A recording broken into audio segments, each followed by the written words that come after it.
Hi guys and welcome to a new video on Sono's life.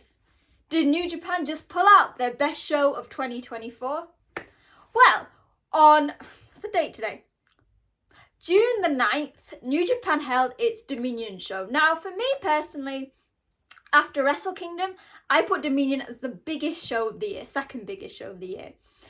It's sort of in the midpoint of the year, and you basically had the Best of Super Junior tournament, and you are in the lead up to the G1. Again, the biggest tournament of the year. This card from start to end was amazing. There was no filler cards. There was match, special, singles match, title. From start to end. It was around a 4-hour show, I guess. And yeah, I'm going to quickly get started. We're going to look through everything that happened, what it means for the future months of New Japan, and also some announcements we've had about the G1. Let's get going. We started the card with a special singles match, and it was, oddly enough, in the first match, which is crazy because you've got to think of the caliber of the rest of the card. We had Callum Newman, the Empire's Prince of Pace, facing Tetsuya Naito. Now, on the surface, it seems like, oh, it's just a regular squash match. While Callum Newman is no longer a young lion, or the Empire's young lion is a firm heavyweight, he's going against one of the most veteran guys in New Japan. However, from the very beginning, Naito proved that he wasn't taking Callum for granted.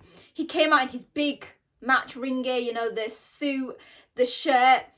And before the bell even rang, Callum knew that his greatest advantage with Naito is his speed. So he started wrestling, he did a big drop kick to Naito outside before he'd even managed to get his suit off. This was extremely quick pace. Haha, do you see the pun there? It showcased the two different styles. So while Callum is a heavyweight, he is so fast. That is his point. Whereas Naito, who is normally quite athletic and fast in his own game, knows that he's never gonna outquick Callum. So it's going for more of his ground-based work that we know from the Ungovernable one. Now, in the end, Tetsuya Naito did get the win.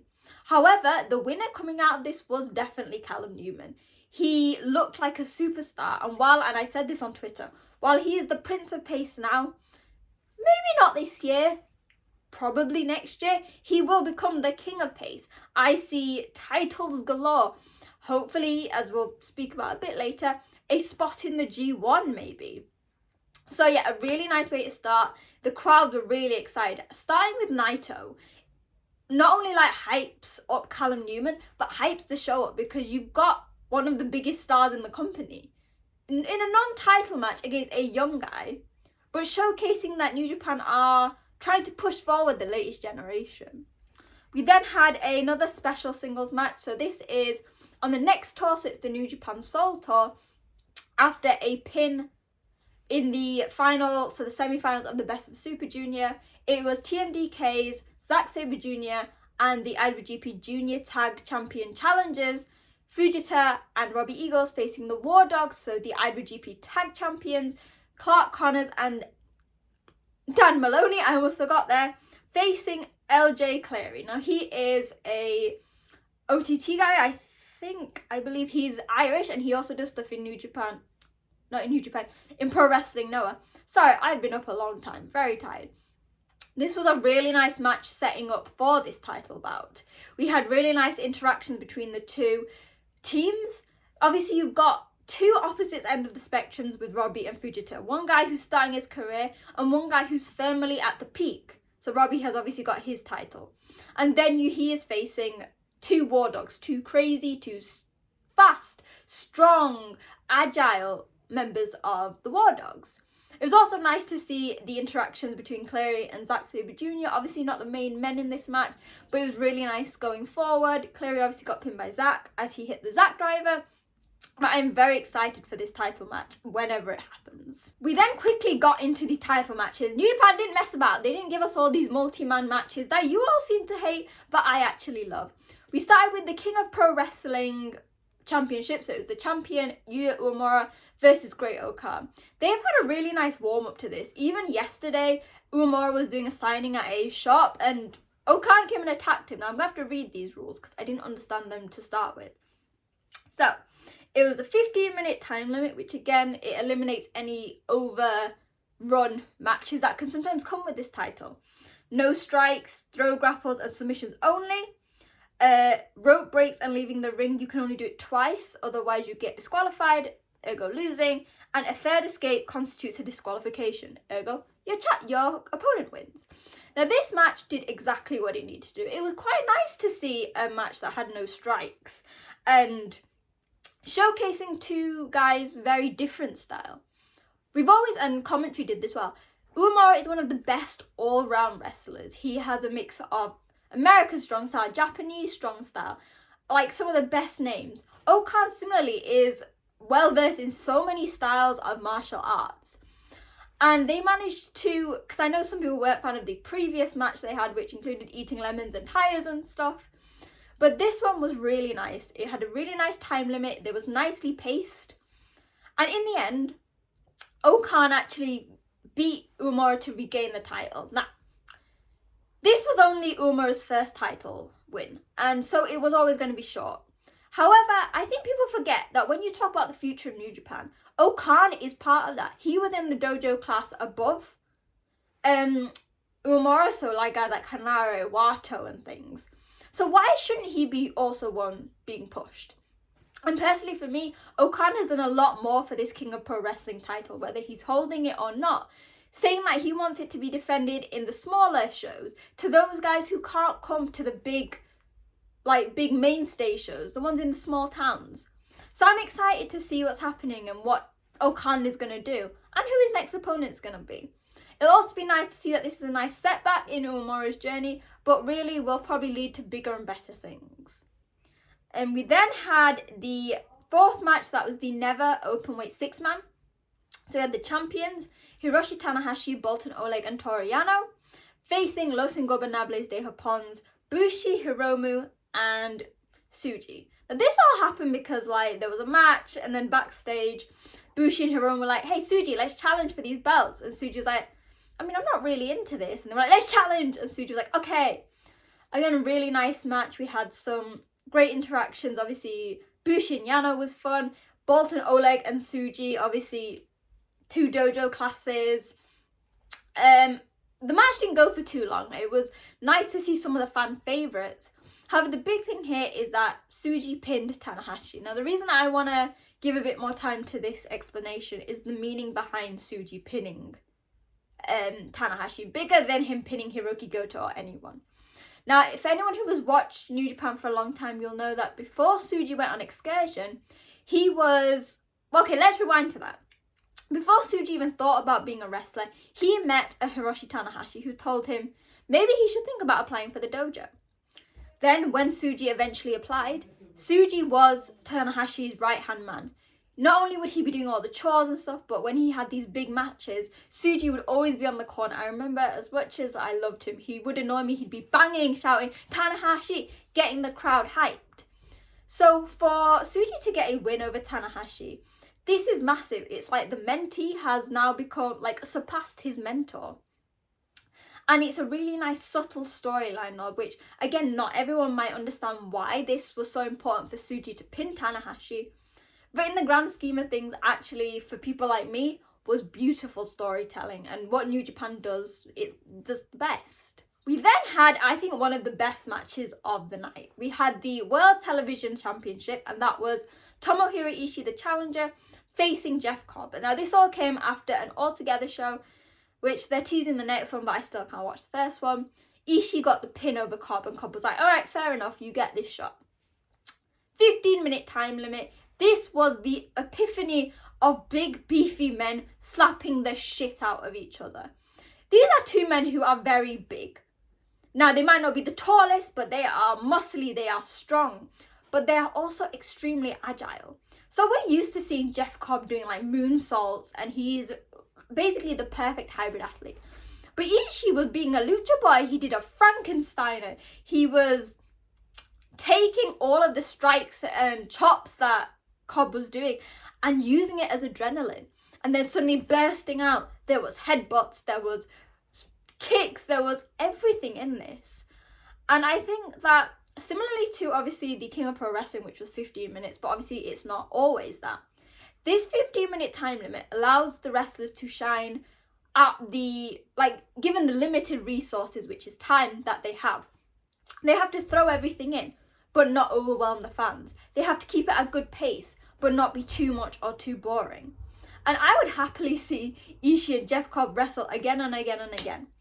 But at the end of the day, after Ishii, like, what was quite funny is they were both attempting each other's finishes. Well, they were attempting their own finishes. But obviously because of the weight and, like, size distribution, it was struggling. But in the end, Jeff Cobb got the Tour of the Islands for the win. And he has now issued an open challenge for Forbidden Door, which again is, I think, the next big show for New Japan coming up maybe next month. So he's issued a challenge for anyone. And he has specifically mentioned Elite. So that'll be interesting to see. Now, before we get on to the next set of title matches, they actually had a huge announcement for the G1. Now, let's see if I can remember this. So we've had grievances over the years that they've had 4 blocks, too many people. So according to the new announcement, there will be 20 participants again with 2 blocks of 10.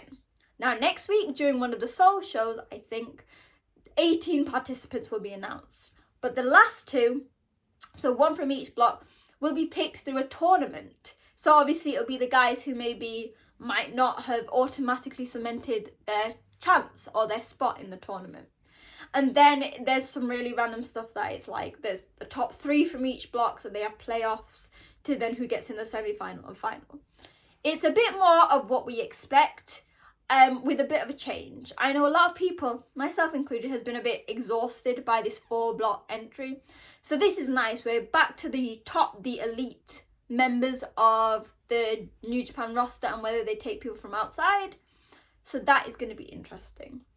Now, we then had a really interesting match. So it was for the double titles. So the New Japan Strong Openweight Tag titles and the IWGP Tag titles. Now, this was a 4-way elimination, which I didn't realise until after the first pinfall. So we had the Strong champions Hikuleo and ELP. The IWGP champions Chase Owens and Kenta facing Bishamon and TMDK. Now, this was pure chaos in the best way. Obviously, if you don't have to be in the ring, you don't want to be there. So at first, Bullet Club tried to avoid that, but then they kept getting brought in the ring. The aim there is not to pin straight away, but is to eliminate people without being eliminated. So the first elimination was ELP and Hikuleo. Now, I'm very worried. The post-match comments haven't come out, but after they were eliminated, there was a bit of discourse between them, a bit of anger. Hikuleo didn't seem that impressed with what had happened. So sadly, I'm going to be watching out for that, because that could either mean they are breaking up, someone is leaving, or both. Then, shocker, because I actually didn't know which way it was going to go, we then saw IWGP Tag Champions Chase Owens and Kenta get eliminated. So we were left with Bishamon and TMDK. 2 groups very close to my heart. Here we had a full-on clean match. There was some amazing interaction between the 4 athletes who are very different. And yay, as conflicting as it was, TMDK got the pin over Bishamon, and they are, second time, Strong Openweight champions, and it is their first reign as IWGP Heavyweight Tag Champions. Now, if you ask me, it is long overdue, but I am so excited. Maybe if Fujita and Robbie win the junior tag titles, we are seeing TMDK being at the peak of the New Japan roster. We then got into the final stretch of 3 matches. So the first major match was the Never Openweight title, and it was champion Shingo Takagi facing Hanare. Now, Hanare came back from a career-ending, life-changing injury after that goddamn steel cage match back in Osaka in like January. And for me, Hanare and Shingo are the 2 people who epitomise never the most. They are guys who are strong-willed, strong-hearted, and strong in their wrestling techniques. Now, similarly to Jeff Cobb and Shingo, Jeff Cobb and Ishii, can I just say this? I kept saying Ishii. I realised I made a mistake. It is Ishii, and it is going to be tough for me to remember to say this, sorry. So it was similar to Jeff Cobb and Ishii, and then this was 2 men beating the shit out of each other. Both men symbolise what fighting spirit is.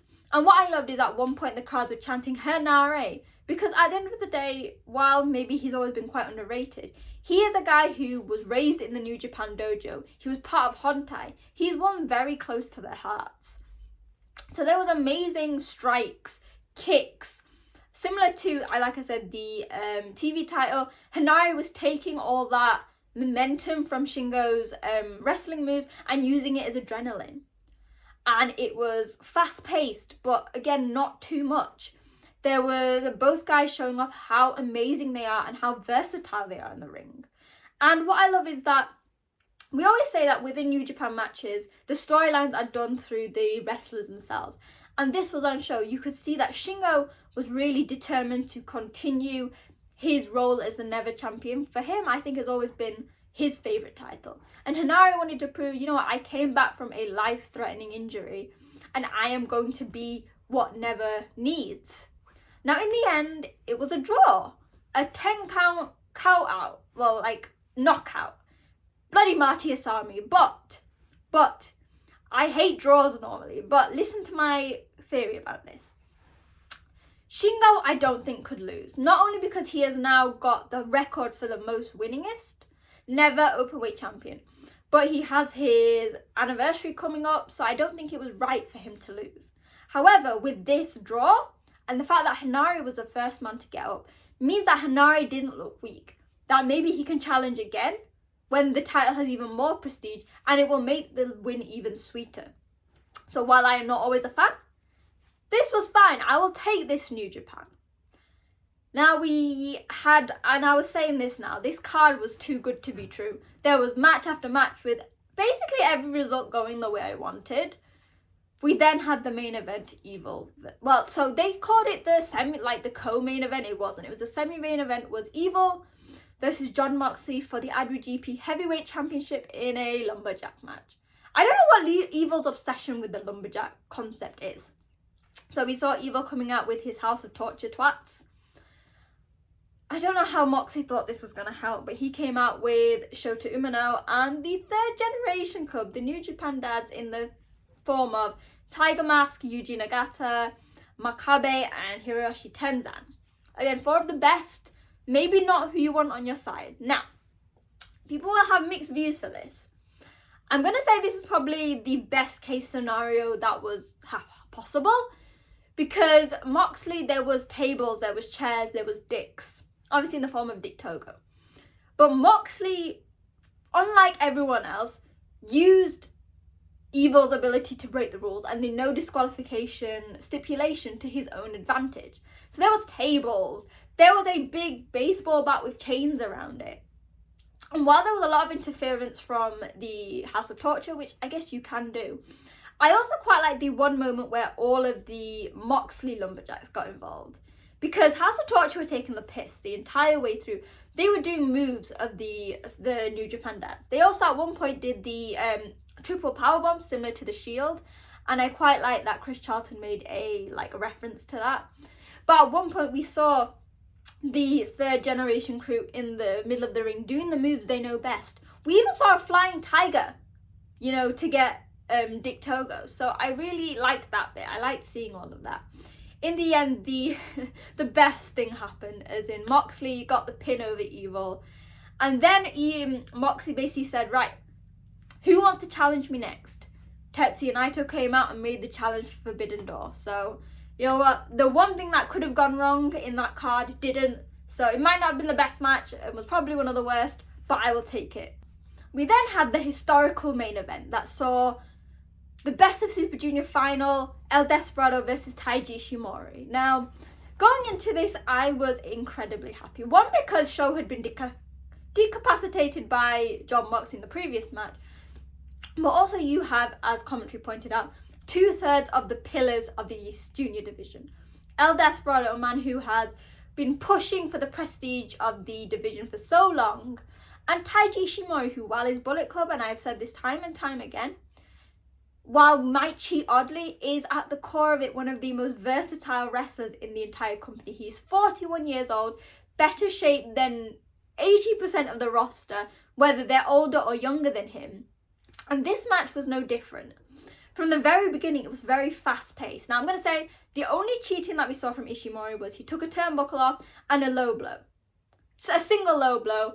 The turnbuckle, Despy ended up using it for his advantage.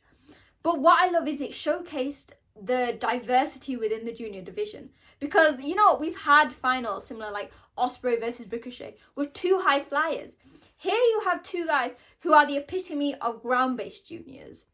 While neither are afraid to fly or go high risk, Despy and Ishimori are known for their submission, for their strength, but also combining it with their speed, rather than, you know, flying outside the ring and things like that. The match was perfectly paced. I think from start to end, the crowds were on their edge of their seat. You could tell that obviously most of the crowd wanted Desperado to win. Similarly online. But similarly with the block matches, you could see that there was a respect for Ishimori. Because I think, in my opinion, Ishimori is one of the most under-respected, is that a word? Wrestlers in the company. He has been wrestling for over 20 years in different companies, but he's always been a junior, just adapting to everywhere he has gone. And similarly, he played the perfect heel. This story has been, Despy has done everything. He has been IWGP champion, he has been IWGP tag champion, but the one thing that has eluded him over the years is the Best of Super Junior win. Now this meant that when El Desperado finally got his Pinche Loco to get the win, there was silence because everyone was so happy. There's one screenshot that you'll have to go online to find because I'm not getting striked by TV Asahi, where when the results came out, a woman with a Desperado card in her phone case was crying. Because for many people, myself included, this is the culmination of everything El Desperado has worked for over the years. Whether he was a dastardly heel in Suzuki-gun, or the well-loved member of Strong Style, or now just a member of Hontai. Now he got the trophy, and obviously hilariously show came out, and poor Chris Charlton couldn't even translate properly because the two had a very funny interaction, so you can go and watch the post-match comments on New Japan World when they come out. But basically, Sho was being this petulant child, no, I don't want to do this, I don't want to do this. And I'll say this again, if Sho wasn't in House of Torture, I would fully be invested in this delusional villainous character that he has, because it is so different. It's almost what I wanted from Switchblade Jay White when he was in Chaos. So this has been set, and obviously big thing, and I don't know whether it'll be confirmed or not, but El Desperado said he doesn't want any interference. As you know, when Sho beat Despy for the title, there was a hella lot of interference, and also it was won by a countout, which I don't even think is legal in New Japan, but it happened. So Desperado recommended a steel cage match. Hopefully it won't be as intense as the War Dogs and the Empire one, but it'll be a nice twist of something different. That was me talking for around 25 minutes, bloody hell. I think that shows you just how good this card was. For me, without doubt, even including Wrestle Kingdom, was probably the best show, the most consistent that they've had. The results were alright, it's setting up for some big storylines, but also the big G1 and Forbidden Door. I've blabbed on. Let me know your thoughts in the comments on social media at wrestling_chat. What were your standout matches of the tournament, of the show? Who was the best? Who was the worst? If it's not Dick Togo, I don't believe you. And what do you think ahead of the new G1 format? Let me know. And as always, hit like, click share, and hit subscribe. We are coming up to some crazy stuff going on. Like I said, we've got the New Japan Soul Tour, Forbidden Door, and then the G1. And I will be here to cover it all. So yeah, hopefully you guys enjoyed the show as much as I did. Hopefully you liked my video, and I will see you guys soon. Bye!